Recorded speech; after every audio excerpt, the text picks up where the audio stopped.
Welcome to We Really Need to Talk, the show where we explore our fundamental human needs and how we can meet them, told through the often embarrassing times where I didn't have my needs met. And our first need is a need for independence. My need for independence makes me think of the fact that I love being by myself, and I've also felt loneliness quite a lot in my life.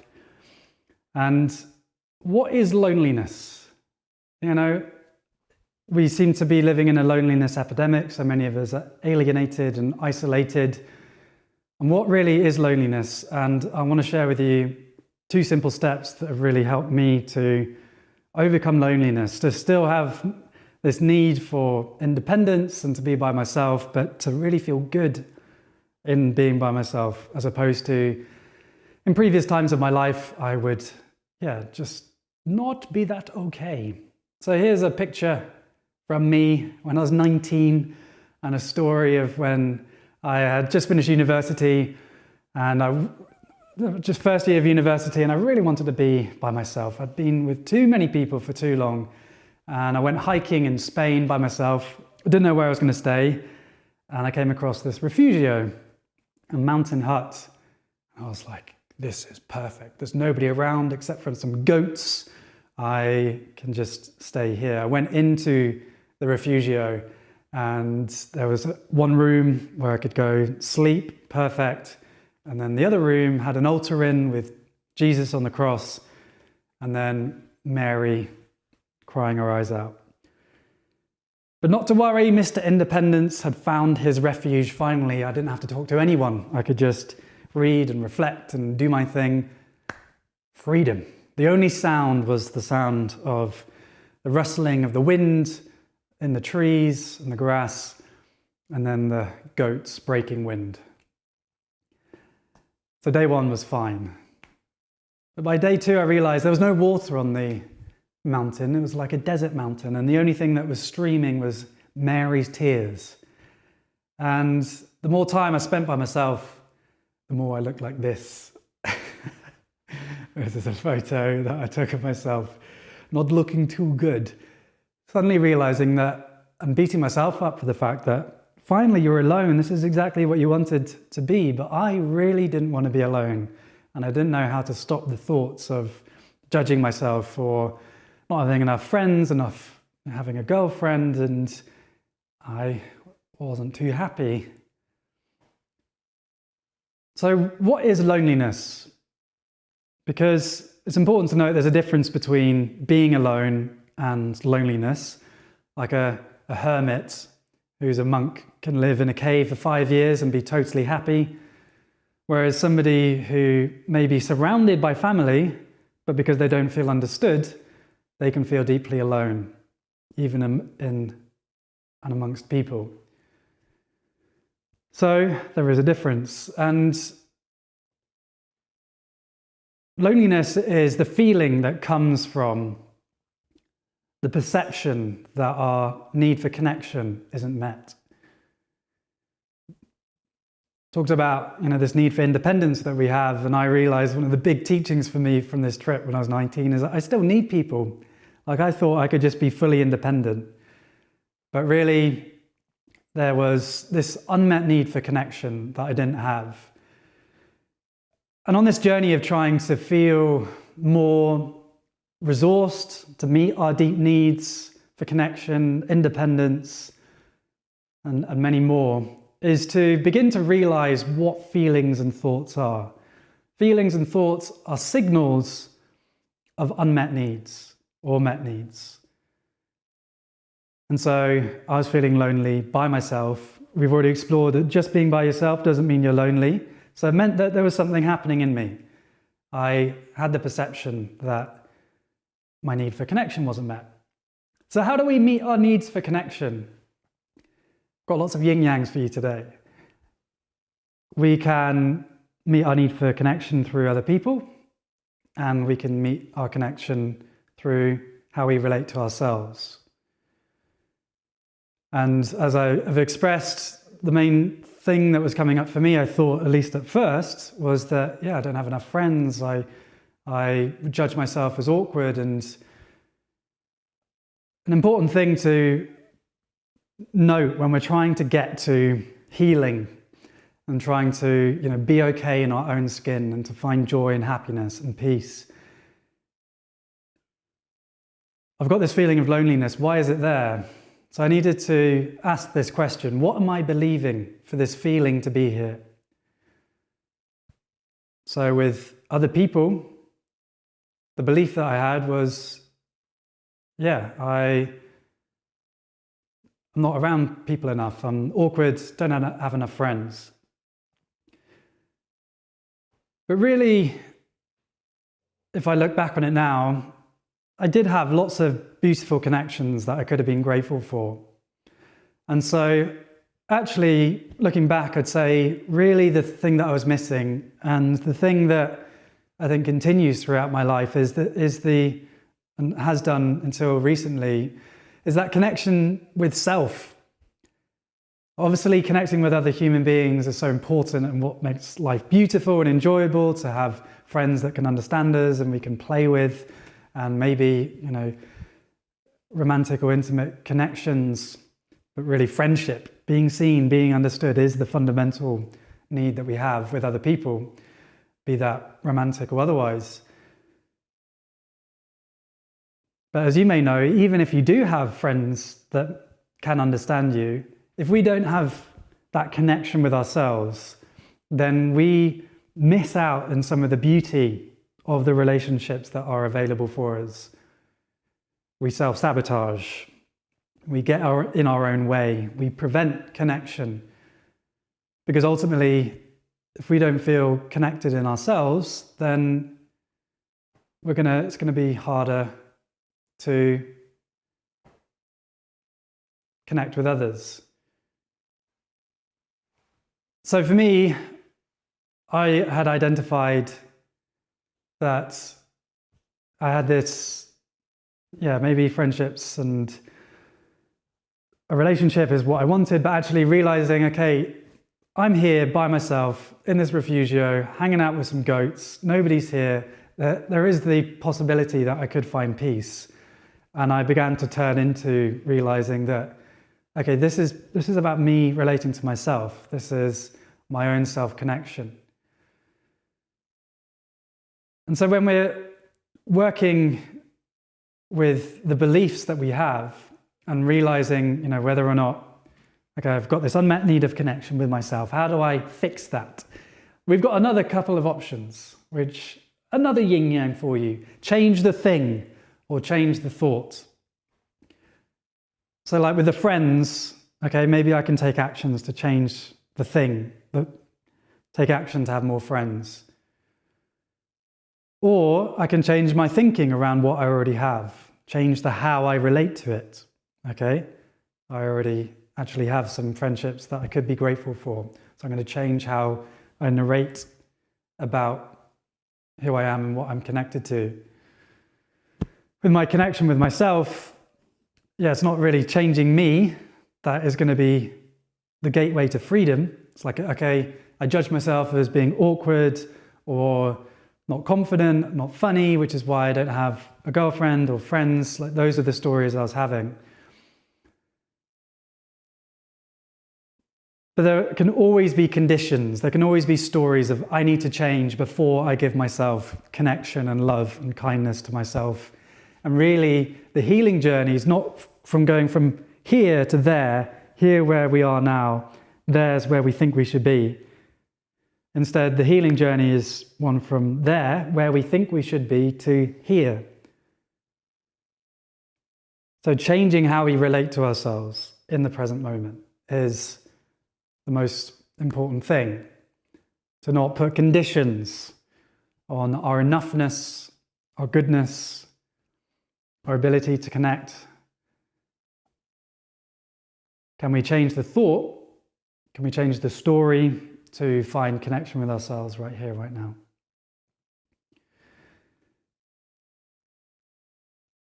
So how do we do that? How do we find connection with ourselves? How do we change that story so that we feel joyful, even when we're alone, even with the flaws, supposed flaws that will continue to be with us, as we are human beings with a lot of complexity. I want to share with you two ideas that have really helped me.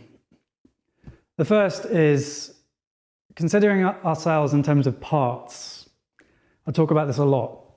Can we begin to not just see ourselves as just like, I am George, and I am lonely, I'm not good enough. Instead, can we begin to see ourselves in terms of parts? Super powerful. You can feel the difference between I am lonely versus part of me feels lonely. Can you feel the difference in that? I am awkward versus part of me thinks I am awkward. This idea of parts has been really important for me, and my part that wants to be in connection, I call Georgie, who's my playful part. And as we've explored, we have this need for connection. It's important. So it's not that I just squash it down and don't listen to it. Instead, I now imagine a council room with a big circle of all my different parts of my psyche that I've identified, sitting down, and there is a leader in that council, and that is my wise self, my compassionate self, my curious self, my calm self, my creative self. And I imagine all my different parts, like if I've got a judgmental thought coming in of, you're lonely, and like even as I record this and I'm with you now, I've been by myself for 5 weeks and have loved most of it, and still, gone through the journey of Georgie, my part for connection, saying, hey, I want to be with people. So that voice where previously, when I was younger George and I didn't have the skills that I have now, I'll be like, I'm lonely and I'm not good enough.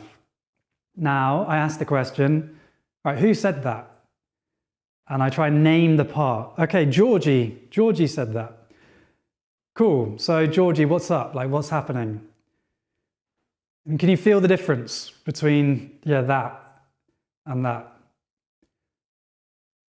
I can then begin to assess, okay, so obviously connection is important, but this time is really precious as well. So maybe now or later, can you reflect upon, what are your parts? What are the parts of your psyche that you've identified? And if you haven't, then I invite you to meditate on it and reflect and journal. Some of my parts, I've got Georgie, who likes connection. I've got the underminer, who's my inner critic. I've got the self-evaluator, who's a person with a clipboard, and a timeline from birth to death, and he's evaluating how well I'm doing. There's the taskmaster, who's the productivity nut in me that also wants to serve life and is passionate about making films and having impact, but you can also go a bit too far sometimes as well. So I've got a motley crew of internal characters. What are yours? The second big idea then to overcome loneliness and to feel whole in the here and now is to trust that there are seasons to life. Like there are seasons in nature, there will be seasons of connection and then seasons of independence. And to open up to that, like it's often we can just kind of get stuck in this moment is going to be forever, and we give up hope, as opposed to trusting that change is inevitable. Change is the only constant. Change is the only thing we can rely on. And can we trust that there are seasons? Can we Just open up. Okay, maybe there's less connection here, but it doesn't always have to be like this. And I give myself permission to love myself, to extend kindness to myself, acceptance to myself, even the bits of me that feel disconnected. And that is a journey of a lifetime, but the more we feel that resourcing in our wise self, then the more we invite connection. Because, people, all of us crave to, live from that place of groundedness and perspective and wisdom and peace. And the more we can choose and practice to live from that place, the more we will invite people into our lives. And that's the paradox at the heart of loneliness, is that if we begin to identify too much with stories around that feeling, loneliness is a feeling that comes from the perception of our unmet need for connection. What stories are we telling about ourselves as we have that feeling? And to be careful with those stories, because if we over-identify, then they become self-fulfilling prophecies, and then we get stuck. Whereas emotions, they are energy in motion. They are designed to move through us. They are signals from the mind, the heart, and the body as to what is happening. And so can we take the signal and from that place of wise self-leadership, evaluate what to do with it? Do we let it go? Or do we do something? Do we change the thought?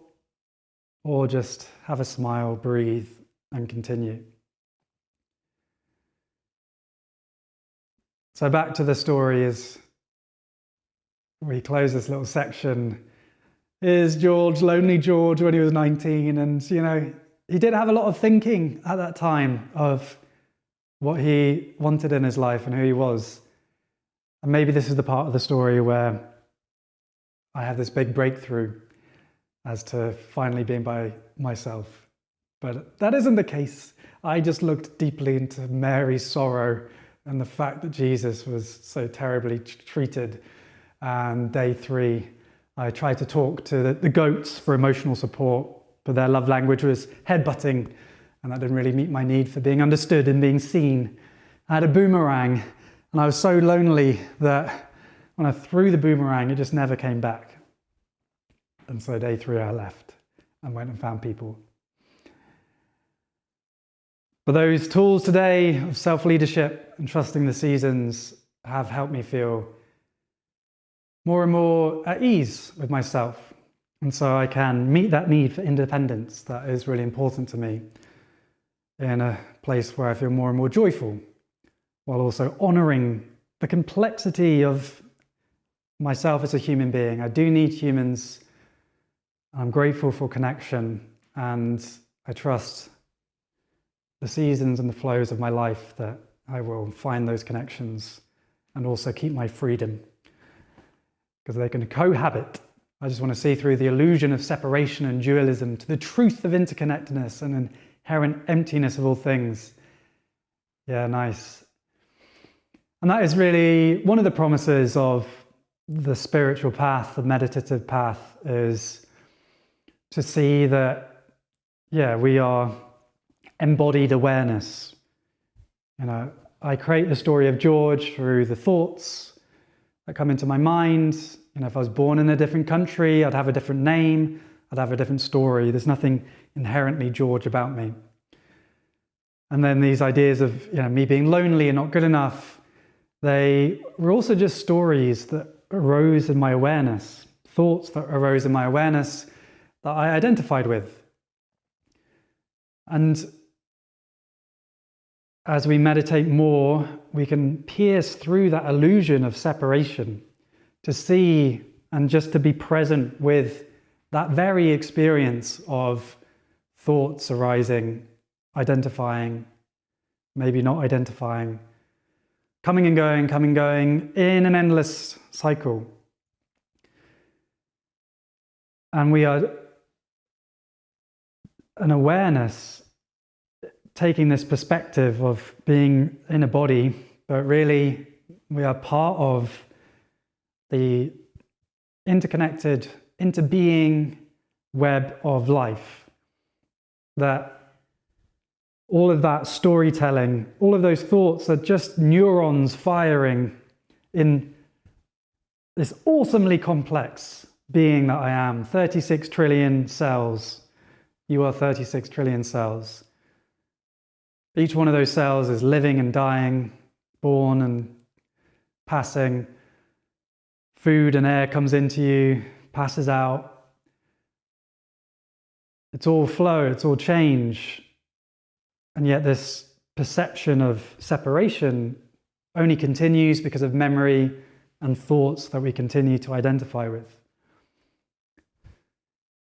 And so that is a wow moment, hoo-hoo, when we realize that. You know, these are just words. You've got to experience that for yourself. And for me, when I've experienced that, it's that, oh, wow, all this pain that I've given is created by myself because of all of this thinking that I identify with. And I don't need to. Ta-da, freedom. But we do have to be careful with that because it can lead into spiritual bypassing, which is where, you know, I've experienced this of, okay, I'm just awareness. I don't need anything. I'm part of the universe. I'm already whole. I don't need to meet anyone because I'm already whole.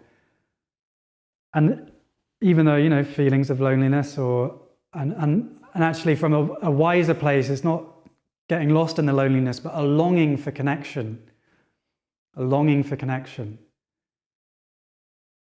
Is that if I'm just to observe that and just let it go, then I'm not really honoring this human embodiment, this heart, mind, and body, the things that it needs or the things that it longs for in order to be resonating, to have energy.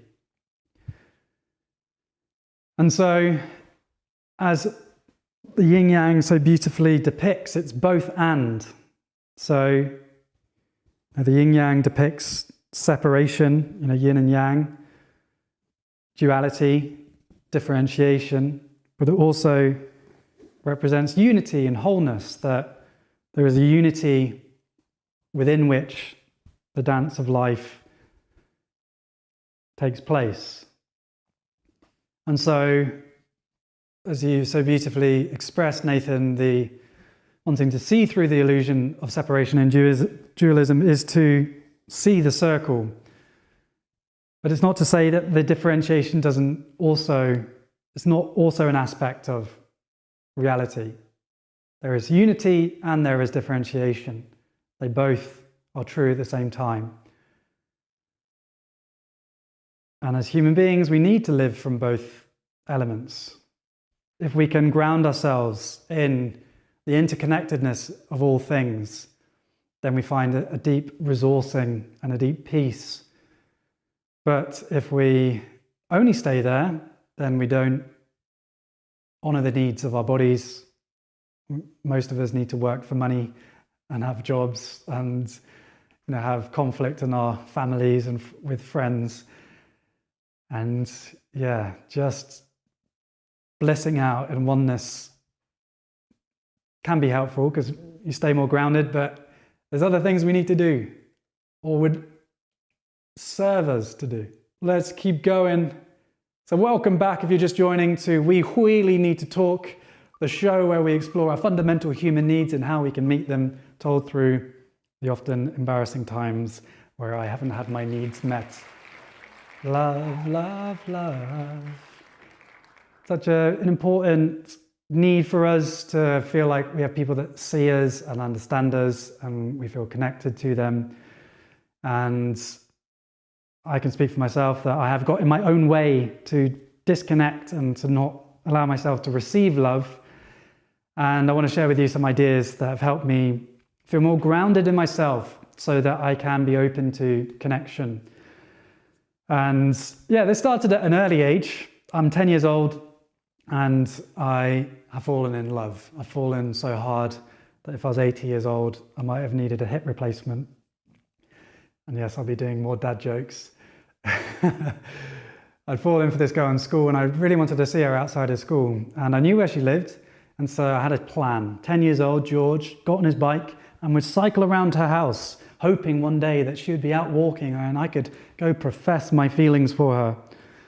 So I cycled day after day. She doesn't show up until one day, there she is.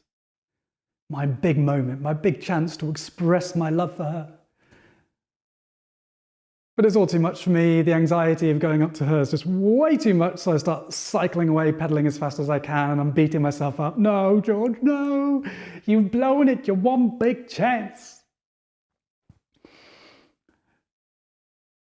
It's funny that I've grown up with 3 sisters and I have loads of female friends. But if there's a girl that I fancy, something in my nervous system is just like, be scared. And that's something that, yeah, I have worked with through my life. And yeah, I want to share with you 3 ideas of how I have learned to, yeah, just feel more grounded in myself and some of the ways that I blocked love. And this doesn't only apply to if you're dating, it can apply to any relationship, because these are really just fundamental ideas. And for me, idea 1 was just really resourcing in myself in the fact that I am valuable, that I have a lot of love to give, that I am enough, I'm a prize to win. Because even 10-year-old George is just like, wow, she's perfect, she's beautiful, and I'm just not funny enough, not confident enough. And I would belittle myself.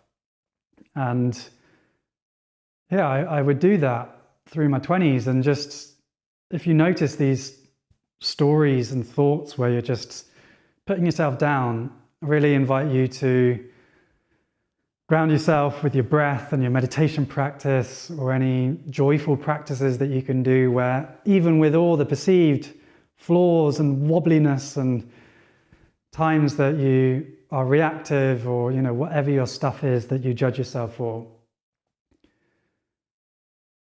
it's just to say, here I am. This is me. And yeah, we can grow, we can change, but can we do that from a place of enough now? Because the funny thing is that, for romantic partners, is that eventually, when the connection does happen, those 2 people connect where they are, or else the resonance wouldn't happen. If you're pretending to be someone that you're not in order to impress someone, and eventually they'll find out, and the connection's not going to be as strong as it would if you just be yourself. And so if you're eventually going to meet where each other are, what's the point in beating ourselves up all the way until we actually meet the person where we are anyway? Can we just cut all of that? Enough now. Idea number 2 is then just to watch, and this is me, like putting people on pedestals, is that, I can meet someone that excites me and I'm already thinking about the kids that we're going to have.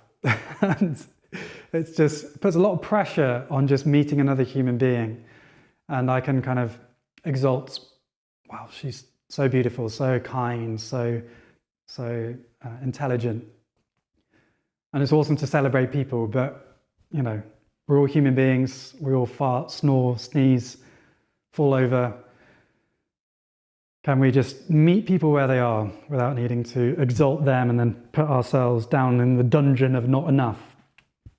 You're an awesome human. They're an awesome human. Connect there. Idea number 3, and this is an idea from Taoism, comes from chapter 49 of the Tao Te Ching, the foundational text of Taoism, and talks about how the wise person will treat those who are good with goodness and treat those who are not good with goodness. The wise person will treat those who are kind with kindness and treat those who are not kind with kindness. Because the truth of their being is goodness and kindness. So can we meet all of our relationships showing up as who we want to show up as opposed to me where, I could just hang out with friends who are girls and be playful and fun. And then the minute I've decided suddenly that I fancy this person, I change and I shut down. Just be the same for everyone. And, for me now, if I'm in the supermarket, I like to strike up conversation. If I'm in a taxi, striking up conversation. And, you do you differently. That might not be what you want. But for me, it's like I want to bring an energy of openness and warmth and humor to all of my interactions. And that means that when, there is somebody that maybe you or I will resonate with, then that's the energy with which we meet them. And it's not because we're trying to get something out of them, it's because that's the truth of our being. Much more authentic, much more grounded. So, meeting our deep needs for love. Celebrate yourself. Don't put them on a pedestal. They're awesome just like you are. And don't pick and choose who you switch your energy on. Let's see. Where are we going to go? Welcome back to We Really Need to Talk, the show where we explore our fundamental needs told through my often embarrassing stories. And yeah, this is a fundamental need, right, for safety. Hopefully you're not living in a war zone or not having enough food and have the privilege of a roof over your head. And even if you do have those privileges, through our lives, we can have the risk of physical safety or to have emotional violence to be projected and put towards us. So how do we meet our need for safety? How do we deal with intensity of, maybe physical or emotional violence? And how do we keep ourselves safe through that? I want to share with you a story from my life of how I've navigated the challenges that I have and how I've found more groundedness to, protect myself in times that I didn't trust myself when I was younger. My nervous system, I'm a flighter, not a fighter. Due to anger in my family, my nervous system response to intensity, other people's intense emotions, is to freeze and to shut down, to not express myself, to not keep my boundaries where maybe I would need to. And this led to challenges over the years. In my teenage years, I had a recurring dream that I needed to defend myself against some baddies. And I was going to defend the family by punching the baddie, except from at the moment where I needed to protect the family, I would freeze. There's something deep in my nervous system that I didn't trust myself to protect. And so this is something that I've been working on, and one of the big things that has really helped me is going to retreats, men's work retreats and all being retreats where they do challenging activities, where I stress my nervous system in a way that feels safe. So I went to one retreat that was for male and females, and we're in a field in Devon, in the south of England, 30 people in a circle. And this is an embodied healing retreat. So somebody would come in, maybe they were unfortunately abused by their father, and they would come in wanting to be healed. And somebody else would be invited in to represent the father, putting a cloth over their head. And then this person could express what they needed to express to their father, but they were never able to say. As you can imagine, this can bring up some real intensity of the traumas that needed to be worked through. And, as people maybe were screaming or releasing, this was activating for my nervous system, this conditioning that I've had to freeze when other people are expressing their emotions was coming up.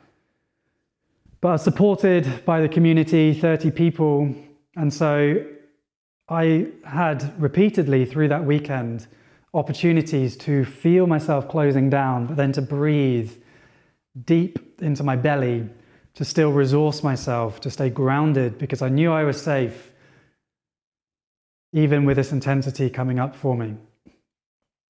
And in so doing, I expanded my window of tolerance. So where now I'm still a flighter, not a fighter, but I'm more and more able to stay with it. And often, that's the energy of the warrior. The peaceful warrior is not someone who goes to attack, but protects and defends. And that means sometimes we need to stay with it. We need to stand our ground. And that takes courage and bravery. And for me, grounding myself in my nervous system so that I can stay with it more easily. And this has helped me with my space holding. I've got a retreat coming up next month, and I would get worried, if somebody gets triggered, am I going to be able to handle it?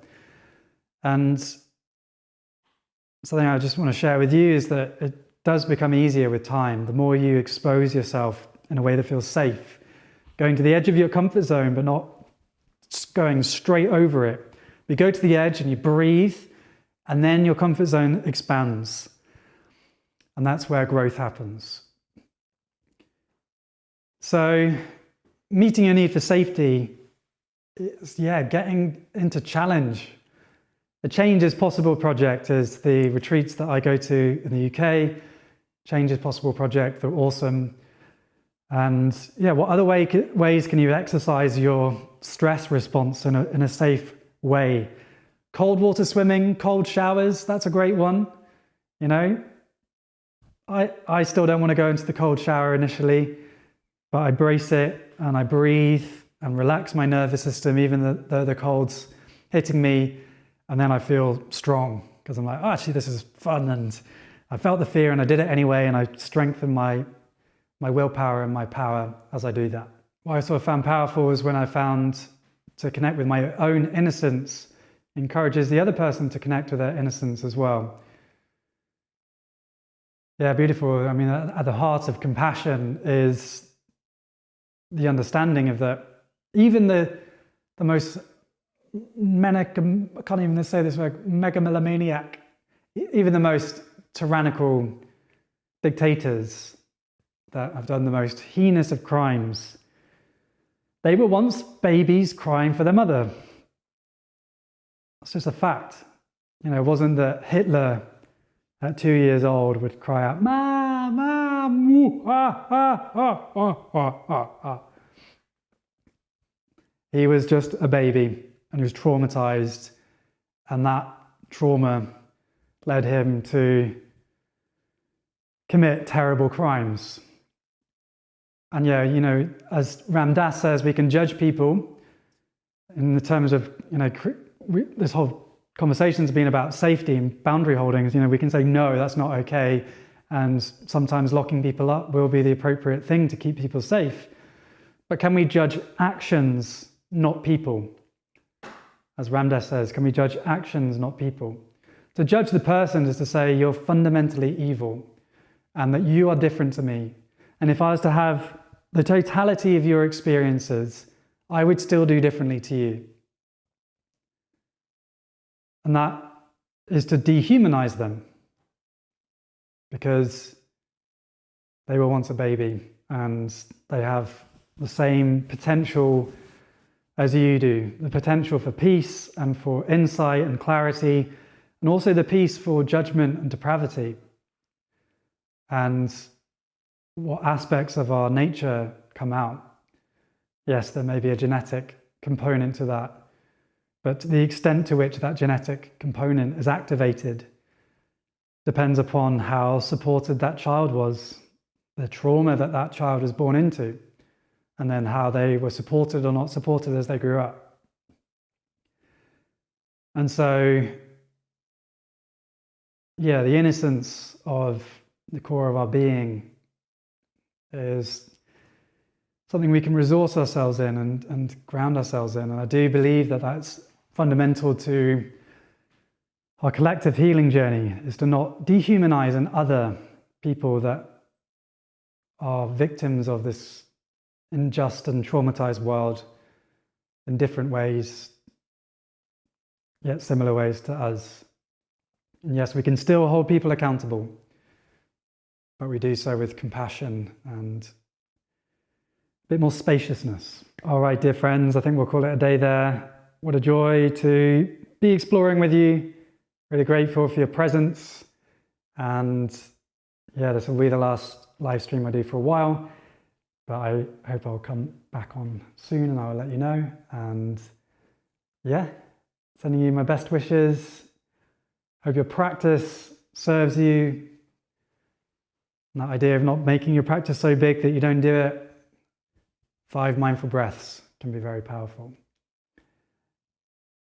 All right, lots of love. I will see you soon.